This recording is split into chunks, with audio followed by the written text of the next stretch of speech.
अब बच्चे आ जाओ प्रॉपर्टी नंबर 5 में। प्रॉपर्टी नंबर 5 जो है हमारा रिवर्सल लॉ है।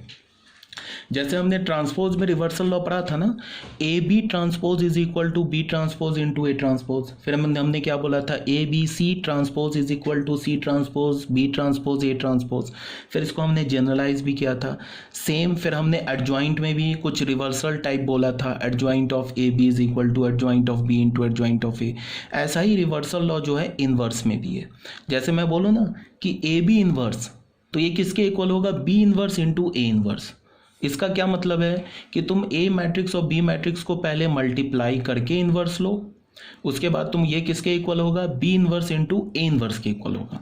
तो यही रिवर्सल लॉ बोल रहा है। रिवर्सल लॉ में क्या है, if A and B are invertible matrix.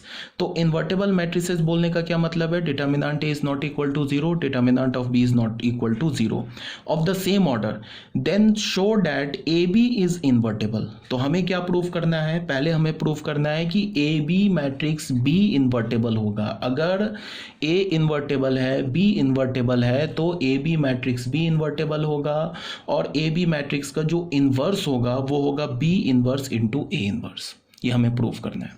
अब ये ऐसे मैंने जो कर दिया, ये नहीं कि मैंने इसको कैंसिल किया, गलती से पेन लग गया है, ठीक, कैंसिल नहीं है। इसका हम लोग प्रूफ देख लेते हैं, ठीक है। सबसे पहले क्या प्रूफ है, प्रॉपर्टी नंबर 5। प्रॉपर्टी 5 में क्या बोल रहा है कि ए हमारा एक इन्वर्टेबल मैट्रिक्स है, तो determinant A not equal to zero. B जो है हमारा एक चलो लिख देता हूँ, इन्वर्टेबल मैट्रिक्स है। तो ये अगर बी हमारा एक इन्वर्टेबल मैट्रिक्स है तो determinant B is not equal to zero. ये तो बात तो हो गई, ठीक है। तो सबसे पहले हमें क्या प्रूफ करने के लिए बोल रहा है कि प्रूफ करो कि A B is also invertible. पहले ये प्रूफ करो कि ए बी इन्वर्टेबल है, फिर ये प्रूफ करो कि A B inverse is equal to B inverse into A inverse. तो ए बी को इन्वर्टेबल प्रूफ करने का क्या मतलब है, हमें यह दिखाना है कि ए बी का डिटर्मिनेंट जीरो के इक्वल नहीं है। अगर हमने दिखा दिया कि ए बी मैट्रिक्स एक नॉन सिंगुलर मैट्रिक्स है तो प्रूफ हो गया ए बी इज इन्वर्टेबल। तो यहाँ देखो, determinant of A is not equal to zero, ये तो गिवन है। Determinant of B is not equal to zero, ये भी गिवन है। तो determinant A determinant B is not equal to zero, ये भी हो गया।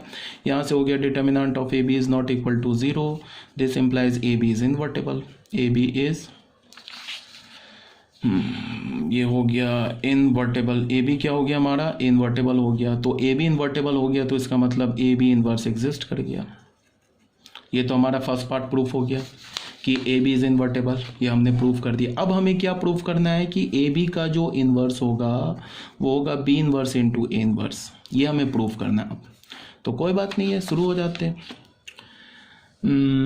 ये तुम ऐसे देखो, हमने कैलकुलेट किया A B into A B inverse को हमने कैलकुलेट किया। ए बी इंटू हमने क्या कैलकुलेट किया, चलो B inverse into A inverse को कैलकुलेट किया। पहले इसको कैलकुलेट किया। अब कोई बच्चा बोलेगा ये अचानक से कहाँ से प्रकट हो गया, तो कोई प्रकट नहीं हुआ है, इससे हम लोग प्रूफ करेंगे। बट इसको कहाँ से आ गया, अचानक से दिमाग से आ गया, यही मैं बोल सकता हूँ। सब कुछ तो दिमाग से ही आता है ना, तो ये दिमाग से आ गया, ठीक है। तो इसके लिए इसको हमने ले लिया, ठीक है। अब इसमें एसोसिएटिव रूल लगा लिया। तो इसको हमने क्या बोला, ए, ये बोला बी इंटू बी इनवर्स, इसको बोल दिया इंटू ए इनवर्स बोल दिया। तो बी इंटू बी इनवर्स क्या हो जाएगा, ए, ये आई हो जाएगा इंटू ए इनवर्स। आई का तो कोई मीनिंग नहीं, हटा दिया तो हो गया A into A inverse. A into A inverse क्या हो गया, आई, इसे फर्स्ट इक्वेशन बोल दिया, ठीक है। अब हमने दोबारा बार क्या किया, B inverse into A inverse लिया इंटू ए बी ले लिया। फिर इसमें एसोसिएटिव रूल लगा दिया। तो बी इनवर्स हो गया, ये हो गया A inverse into A into B हो गया। ये क्या हो गया, बी इनवर्स, ये आई हो गया, आई बी हो गया। ये क्या हो गया, बी इनवर्स बी हो गया। ये किसके इक्वल हो, आई हो गया, सेकेंड इक्वेशन मान लिया। अब फ्रॉम 1 एंड 2, फ्रॉम 1 एंड 2 कर दिया। फ्रॉम 1 एंड 2 क्या हो गया, 1 किसके इक्वल है, 1 का राइट हैंड साइड आई है, 2 का भी राइट हैंड साइड है। तो हमारे पास क्या होगा, A B into B inverse A inverse is equal to B inverse A inverse into A B, और ये किसके इक्वल है, आई के इक्वल है। अब बच्चे थोड़ा ध्यान से यहाँ पे सुनना, ये ए बी मैट्रिक्स है ना, इसको तुम ए की तरह ट्रीट करो। ये बी इनवर्स ए इनवर्स को तुम बी की तरह ट्रीट करो। तो ये क्या लिखा है, A B is equal to B A is equal to I. तो A B is equal to B A is equal to I लिखा है। इसका क्या मतलब होगा कि जो ए का इन्वर्स होगा वो बी होगा। तो ए क्या हमारा, ए बी, इसका इन्वर्स जो होगा वो बी होगा, बी क्या हमारा, बी इन्वर्स ए इन्वर्स। तो बस हो गया, हेंस प्रूफ हो गया। यही था ना हमारा थ्योरम कि A B inverse is equal to B inverse into A inverse. तो बट हम लोगों ने स्टार्टिंग कहाँ से किया, स्टार्टिंग हमने ये बोला कि ए हमारा एक इन्वर्टेबल मैट्रिक्स है, बी हमारा एक इन्वर्टेबल मैट्रिक्स है, then show that A B is also invertible and hence proof A B inverse is equal to B inverse into A inverse.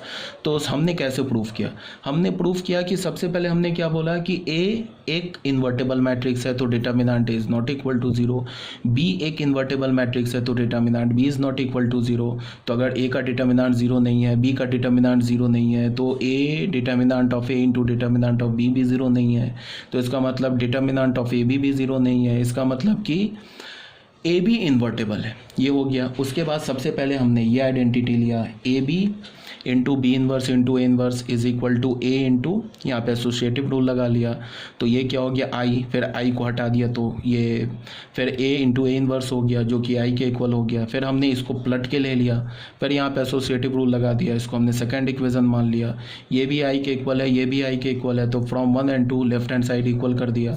तो ये क्या लिखा है, A into B is equal to B into A is equal to I, तो A का inverse B हो गया, ए किसके इक्वल है, बी के इक्वल, बी किसके इक्वल है, बी इन्वर्स ए इन्वर्स के इक्वल। अब ये इतना क्या हमने प्रूफ कर दिया। अब फिर कोई बच्चा बोलेगा कि सर इसको याद कैसे रखेंगे, ये तो बहुत टफ आप प्रूफ कर रहे हो, समझ में नहीं आ रहा है, कंफ्यूज्ड हो गए। तो मैं बार बार बोल रहा हूँ कि इसका प्रूफ, पहली बात कि तुम फर्स्ट टाइम देख रहे हो, फर्स्ट टाइम देख रहे हो तो फर्स्ट टाइम कुछ भी लाइफ में करोगे टफ होगा, हाँ ठीक है। अगर तुम डर के छोड़ दोगे तो ये तुम्हारे लिए सारी ज़िंदगी टफ रहेगा, कभी भी तुम इसको सीख नहीं पाओगे। तो इसका मेरा पहला आंसर क्या होगा, कोई बच्चा बोल रहा है कि बहुत टफ लग रहा है, तो पहला आंसर क्या होगा कि इसको तुम 2-3 बार पढ़ो। पहली बार पढ़ोगे तो तुमको सबसे ज़्यादा मैक्सिमम टफ लगेगा, दूसरी बार पढ़ोगे तो और थोड़ा कम लगेगा, 2-3 बार तुम पढ़ लोगे ना तो तुम लगेगा अरे ये तो बहुत ईजी है। क्या किया हमने, पहले ए बी लिया, इसको ऐसे कर लिया, आई कर दिया, फिर यहाँ उलट के ए बी कर दिया, इसको आई कर दिया, इक्वेट करके इन्वर्स कर दिया। तुम ऐसे बोलोगे इसमें कौन सी बड़ी बात हो गई, ठीक है। फिर तीसरी बात मैं क्या बोल रहा हूं कि प्रूफ तुम्हें याद ही नहीं रखना है। बार बार मैं बोल रहा हूं कि प्रूफ नहीं याद रखना है, हमें प्रॉपर्टी याद रखनी है। तुमको प्रूफ मत याद करो, प्रॉपर्टी याद रखो। प्रॉपर्टी जो है, प्रॉपर्टी पे बेस क्वेश्चन आएगा। प्रूफ तुमको ना ही जेईई मेंस में पूछेगा, ना ही एडवांस में पूछेगा, और ना ही बोर्ड में पूछेगा। तो तुम्हें प्रूफ, लेकिन एक बार प्रूफ खुद से कर लेना, लिख लेना, तो उससे तुम देख नहीं रहो कि जब हम प्रूफ कर रहे हैं तो हम लोग सारे जितने भी मैट्रिक्स की हमने प्रॉपर्टी पढ़ी है वो सारे प्रॉपर्टी यूज़ हो रहा है, तो तुम्हें जो भी जो प्रॉपर्टी है वो तुम्हें याद हो जाएगा। तो एक बार खुद अपने हाथ से लिख लेना प्रूफ, ये नहीं कि सुन के छोड़ दिया। और फिर लास्ट बात क्या कि ये जो प्रॉपर्टी नंबर 5 है ये एनसीईआरटी का प्रॉपर्टी है जो तुम्हें याद रखना है।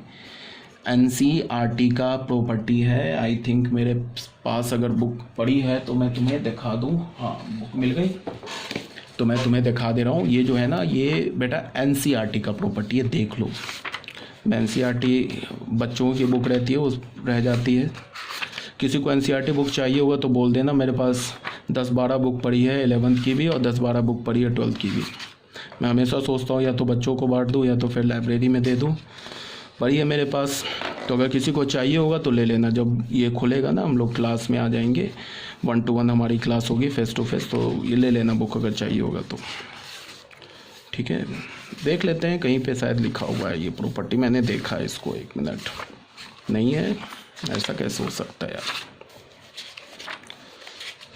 आई थिंक ये प्रॉपर्टी है, नहीं है तो कोई बात नहीं है इसके लिए। हाँ ये देखो मिल गया, वही तो बोल रहा हूँ ना, ये लिखा है ना, इफ़ ए एंड बी, देख लो बच्चे, नहीं दिख रहा है तो यहाँ देख लो, दिख रहा है ना, if A and B are the invertible matrices of the same order then A B inverse is equal to B inverse A inverse. तो ये बच्चे प्रॉपर्टी है, ये एनसीईआरटी का प्रॉपर्टी मेरे दिमाग में था, ठीक है। तो इसको रट्टा मार जाना, ये ऐसे प्रूफ दे रखा है, इसको रट जाना, एनसीईआरटी है। अब एनसीईआरटी सुन के तुम्हारे दिमाग में बोर्ड आ गया, तो बोर्ड के लिए तो तुम करोगे ही, बोर्ड नहीं करोगे तो फिर तो कहीं के नहीं रहोगे, ठीक है। तो रट जाओ।